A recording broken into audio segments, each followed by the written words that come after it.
अस्सलाम वालेकुम। मेरा नाम काशिफ है और आप देख रहे हैं इलेक्ट्रिक ऑनलाइन। अच्छा जी, सर्दियां तो भाई आस्ता आस्ता आ ही रही हैं, लेकिन भाई ये एक गीज़र आ गया है, इंस्टेंट गीज़र।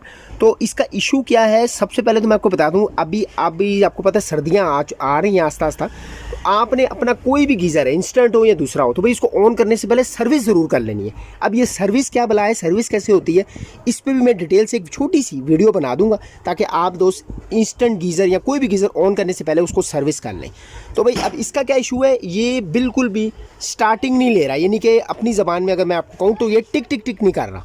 जिस तरह आपको पता है ये वाटर एंटर होता है यहाँ से, तो ये टिक टिक करता है, उसके बाद ये स्टार्टिंग लेता है। तो भाई ये दोनों काम, ये मतलब कि ये टिक टिक ही नहीं कर रहा। अब इसकी एक बिल्कुल आसान हल है, छोटा सा इशू है। वो क्या है, देखें जी, इसके अंदर आ गया है कार्बन, जहाँ से पानी जाता है।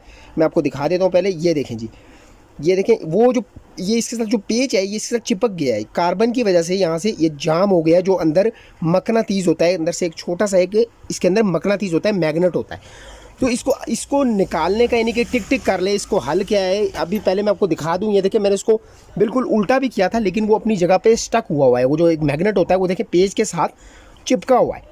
तो सबसे पहले तो उसको निकाल लेते हैं। उसको कैसे निकालना है, ये मेरे पास 4 मुंह वाला पेचकस है, और यहाँ पे आपको एक पेच नज़र आ रहा है। कई गीज़रों में ये पेच नहीं होता, अंदर क्वार्टर पिन लगी होती है, तो वो आपने प्लास्टिक की मदद से निकाल लेनी है। यहाँ पे यूँ प्लास्टिक अंदर डालनी है और वो क्वार्टर पिन निकाल लेनी।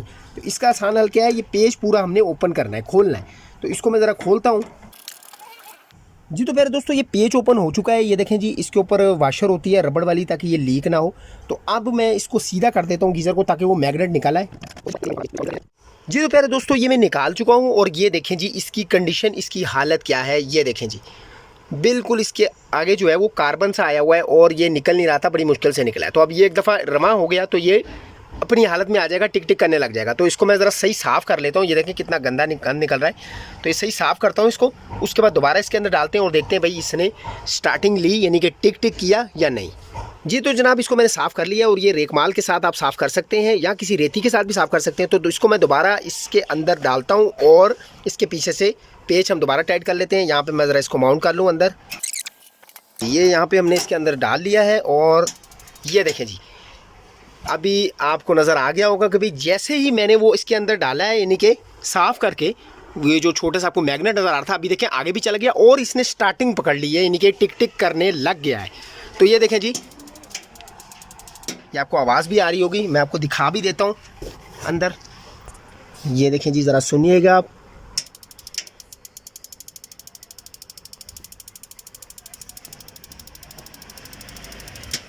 तो बिल्कुल जी, ये टिक टिक करने लग गया है, आपने सुन भी लिया होगा। तो ये छोटा सा इशू तो आप भाई ऐसे सेट कर सकते हैं। बाकी इसकी सर्विस कैसे होगी, ऑन करने से पहले, बाय द वे ये अभी सर्विस करके ऑन करना है। अभी तो स्टार्टिंग में नहीं ले रहा था, तो ये मैंने कहा, ये साफ़ कर रहा था, मैंने सोचा आप दोस्तों के साथ भी शेयर कर लिया जाए कि इसको आप क्लीन करके इसको स्टार्टिंग करवा सकते हैं, अगर स्टार्टिंग में प्रॉब्लम कर रहा है। तो भाई ये छोटी सी वीडियो थी, वीडियो अच्छी लगी, समझ में आई तो लाइक कीजिएगा। चैनल पर नए, चैनल को सब्सक्राइब करना ना भूलिएगा। दुआ में याद रखिएगा। अल्लाह हाफिज़।